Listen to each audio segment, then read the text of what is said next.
اب ایک بات اور وہ بھی بڑی اہم ہے، اور وہ اس طرح اہم ہے کہ حضرت بدیع الدین مدار رحمت اللہ علیہ کے طریقے کو کوئی سوخت کہے، سوخت ہو گیا، میرے سمجھ میں بات نہیں آتی۔ پہلے تو تعویل کی جائے گی، پھر اس کا صحیح معنی پیش کیا جائے گا۔ اگر کوئی کسی سلسلے کو سوخت کہتا ہے تو کیا عجب کہ وہ اپنے بارے میں کہہ رہا ہو کہ اس سلسلے کے فیضان کو ہم تک پہنچنے کا اتفاق نہ ہوا، کسی سلسلے کی کوئی شاخ جو میری طرف بڑھ رہی تھی وہ میری طرف بڑھنے سے پہلے سوخت ہو گئی۔ ایک تعویل تو یہ کی جائے گی۔ اگر معنی بتانے والا تعویل نہیں جانتا تو وہ ابھی طفل مکتب ہے، کوشش نہ کرے زیادہ بولنے کی، پہلے تعویل سیکھے، پھر تعویل کر سکے، تب اسے سوچا جائے گا کہ کس مرتبے میں رکھا جائے۔ دوسری بات کہ اگر کوئی سوخت کہتا ہے تو سنیے، یہ وہ راہ ہے تصوف کی جس میں سارا کمال سوختن ہی ہے، اس کے علاوہ کچھ ہے ہی نہیں۔ اگر آپ سوختہ نہ ہوئے تو صوفی کائے کو؟ جو سوخت ہوا سو صوفی ہوا۔ یعنی بدیع الدین مدار کا جو سلسلہ ہے وہ سوختہ سلسلہ ہے، اس سے جو خوشبو نکلتی ہے وہ گرم گرم کباب کی نکلتی ہے، جو جگر سوختہ ہونے کی دلیل ہے۔ اور اس راہ میں جو آ گیا وہ بنا سوخت ہوئے اس کا کام پورا نہیں ہو سکتا۔ آؤ یہ راہ سوختن کی ہے، یہاں جلو بھناؤ، خوشبو اٹھے جلنے کی، تب جا کے مداریت سمجھ میں آئے گا۔ اس لیے سوختہ سے گھبرانے کی ضرورت نہیں ہے، یہ سوختہ تو انجانے میں تعریف ہے، جو اصل منقبت ہے یہ سوختہ، اس کو سوخت سلسلہ کہیے، ہے اس میں سوختن کی خوشبو۔ ہمارے یہاں تو بڑے بڑے صوفی ہوئے جن کو لقب ہے سوختہ جگر، سوختہ قلب، ہے نا؟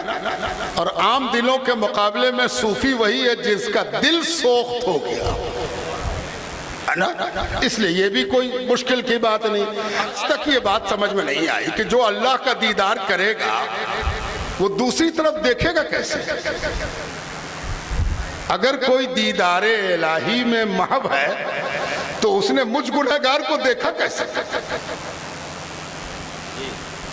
اور اگر کوئی اس احساس میں مبتلا ہو گیا ہے، خوش قسمت احساس میں کہ اللہ مجھے دیکھ رہا ہے، تو پھر اس کو اس کی فرصت کیسے ملی کہ یہ برا ہے، یہ گھٹیا ہے، یہ خارج ہے، یہ باغی ہے، یہ داغی ہے؟ سمجھ میں بات نہیں آتی کہ کیا معاملہ ہے۔ اور یہ جو صوفیاء کرام ہیں یہ دراصل دائی ہے، اور بلانے والا اگر آپس میں لڑ جائے تو کون آئے گا؟ دو بلانے والے آپس ہی میں لڑ جائیں، آستین چڑھ جائے، آپ آؤ بیٹھ، سمجھا تم صحیح کہ ہم صحیح، تو اس میں سے کون دعوت کا کام کرے گا؟ دائی کہنا بہت آسان ہے، دائیانہ کردار پیدا کرنا بہت مشکل ہے۔ یہ جو صوفیاء کرام ہیں جن کو دنیا صوفیاء اور مشائخ کی حیثیت سے تسلیم کرتی ہے، ان کا سب سے بڑا کمال یہ ہے کہ ان کے آپس میں آپ کو کبھی بھی کوئی اختلاف نظر نہیں آئے گا۔ اختلاف سے کیا مراد ہے؟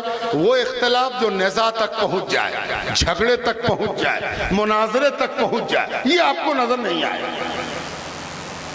کیا یہ لوگ لڑنا جانتے ہی نہیں ہیں؟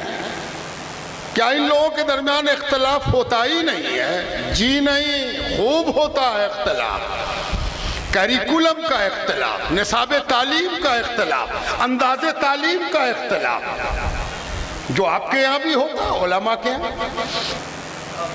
تو ایک صوفی جو نہیں سنتا وہ یہ کہتا ہوا نظر آتا، نہ انکار میں کنم نہ انکار میں کنم۔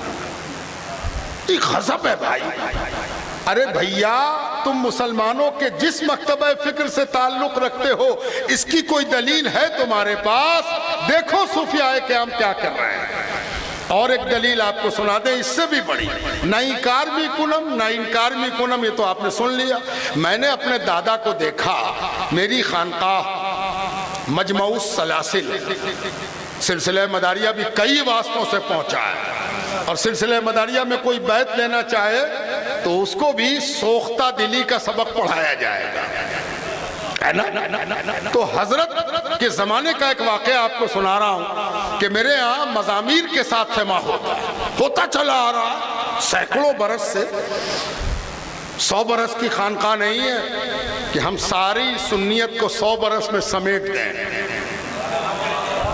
اس لیے یہ خانقاہ 300 سال پرانی ہے، اور 300 سال پرانی خانقاہ میں 1100 سال پرانی روایت ہے۔ سما بالمزامیر، میں نے دیکھا کہ میرے دادا سجادے پر رونق افروز ہیں، قوالی ہو رہی ہے، مریدین جمع ہیں، مجلس میں سوز و گداز ہے، طبیعت میں ایک خاص قسم کی کیفیات ہے۔ ایسے میں ایک صاحب آ گئے، جو آئے وہ بھی مشائخ میں سے تھے۔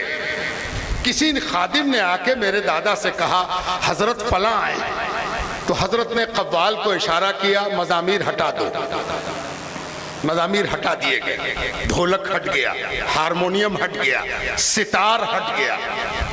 ایک بیگ جو ہٹایا گیا تو ہم لوگ بڑے دنگ ہوئے کہ آخر کیا بات ہے، کیوں ہٹا دیا گیا؟ قوالی جاری رہی۔ اتنے میں ایک مشائخ میں سے ایک شخصیت آئی، اس کو میرے دادا نے بڑے تواضع کے ساتھ جگہ دی، وہ آ کے بیٹھے اور قوالی چل پڑی بغیر مزامیر۔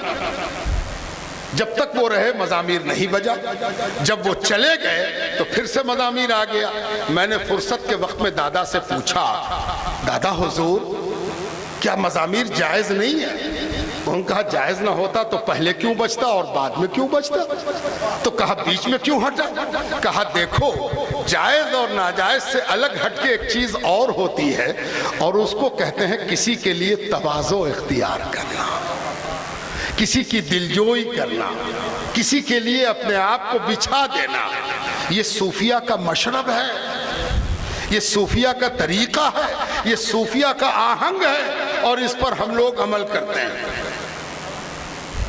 یہ عمل کچھ کہہ رہا ہے، کچھ بتا رہا ہے، اور یہ پیر خانوں کا فرض ہے کہ وہ صرف مریدوں کی لمبائی نہ ناپے کہ مرید کتنا لمبا ہو گیا ہے، جو صرف یہ نہ ناپے کہ مرید کتنا بلند ہو گیا ہے، بلکہ یہ بھی ناپے کہ یہ مرید اپنے شیخ کے مشرب پر باکمال ہوا ہے کہ نہیں ہوا ہے۔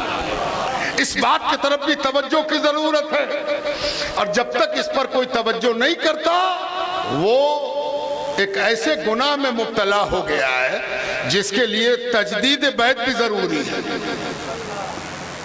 اس لیے کہ وہ اپنے شیخ کے مشرب سے پھر رہا۔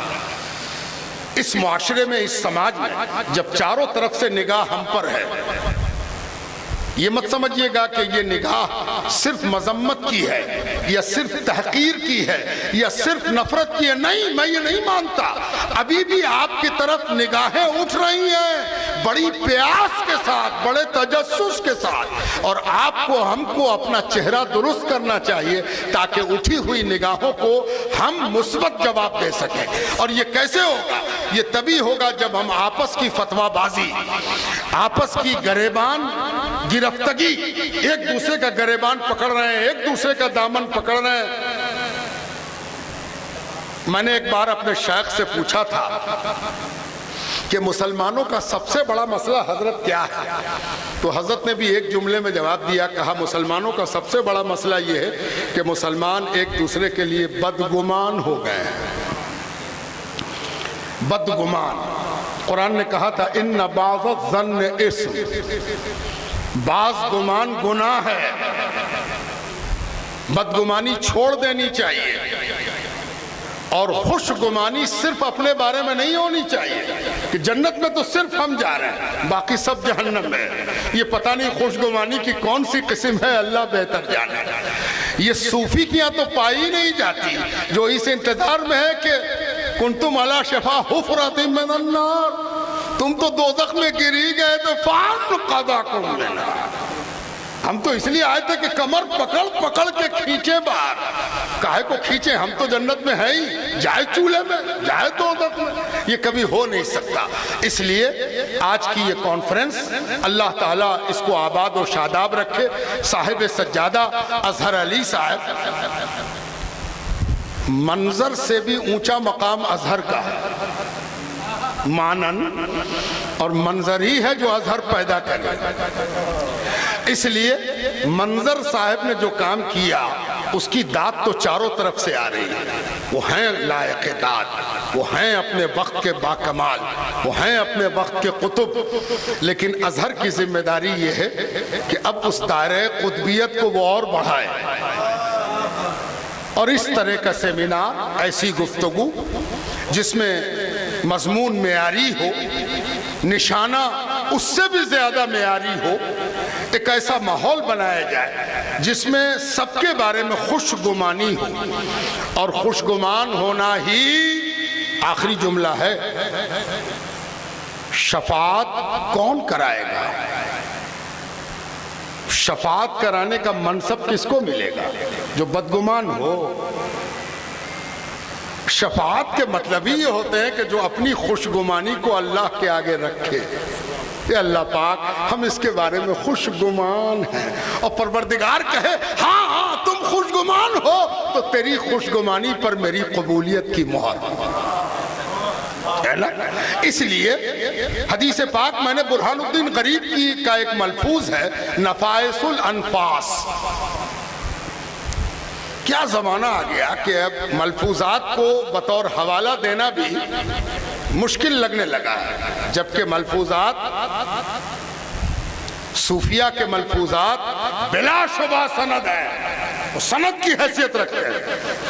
اس میں ایک حدیث آ گئی کہ حضور پاک علیہ السلام کے سامنے ایک شخص آیا جس کا رنگ بڑا سیاہ تھا, خط و خال تیکھے تھے, موٹے موٹے ہونٹ تھے, کہیں سے کوئی جاذبیت دلکشی نہیں تھی. وہ حضور کے سامنے آ گیا, حضور کو اس نے سلام عرض کیا, سرکار کے سامنے بیٹھ گیا, صلی اللہ علیہ وسلم اس کی طرف مخاطب ہوئے, سنا, باتیں سنا, سوال سنے, جواب دیا, پوری توجہ ادھر رہی.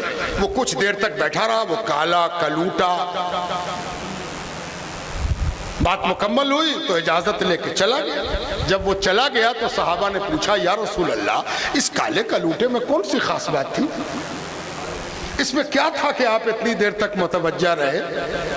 یہ ان لوگوں کے لیے پیغام ہے جو صرف غلطی جانتے ہیں کہ اس میں یہ گناہ ہے, اس نے یہ غلطی کی ہے, اس نے یہاں پر چوک کی ہے, اس نے یہاں پر بھول کی ہے, اس کا یہ گناہ ہے, اس کی یہ خطا ہے, اس کا یہ قصور ہے. پوچھا صحابہ نے, یا رسول اللہ اس میں کون سی خاص بات تھی کہ اتنا وقت دیا آپ نے؟ اب سرکار دو عالم کا جواب سنیے. یہ کسی ایسے دارالفتہ کا جواب نہیں ہے جس کو ہم یہ کہہ کے ٹال دیں کہ اس دارالفتہ کی کون حیثیت ہے. اسی دارالفتہ سے پیدا ہونے والے صحیح دارالفتہ کے حقدار ہیں. اس دارالفتہ کے کریکٹر سے ملایا جائے گا. اگر کریکٹر ملتا ہے تو آپ کا دارالفتہ مستفوی دارالفتہ کا حصہ ہے, ورنہ اپنا ماخذ کھوجیے جا کے. سرکار دو عالم نے فرمایا, ارے تم نے اس کے چمکتے ہوئے دانت نہیں دیکھے؟ کیا حدیث پاک ہے صاحب. کہا تم رنگ دیکھتے رہے کالا, ہونٹ دیکھتے رہے موٹا, تم اس کی پہچان کھوجتے رہے کہ کہاں سے آیا ہے, اور میں اس کے چمکتے ہوئے دانت دیکھتا رہا. آخری جملہ کہ صوفی راکھ میں سے چنگاری کھوجتا ہے. صوفی راکھ کو راکھ کہہ کے چھوڑ دے تو صوفی نہیں ہے. صوفی وہ ہے جو راکھ کو سمیٹ کے چنگاری کھوجے کہ کوئی تو چنگاری ہوگی, اس کو نکالا جائے اور نکال کے کامیاب بنایا جائے. مداری صوفیہ کی ذمہ داری دوسرے تمام صوفیہ کے برابر ہی نہیں, زیادہ ہے. آپ تبلیغ و دعوت کے مہم میں بڑا کلیدی رول ادا کر سکتے ہیں. فقیروں کی جماعت کا انداز کار دوسرا ہے. فقیری کی لاج پیدا کیجئے اور فقیری میں حسن پیدا کیجئے. فقیری کو اس معیار تک پہنچائیے کہ کل فقیر کو دیکھ کے بڑا بڑا دولت مند بھی سمجھتا تھا کہ کاش اس فقیر کے ہم فقیر ہو جائیں.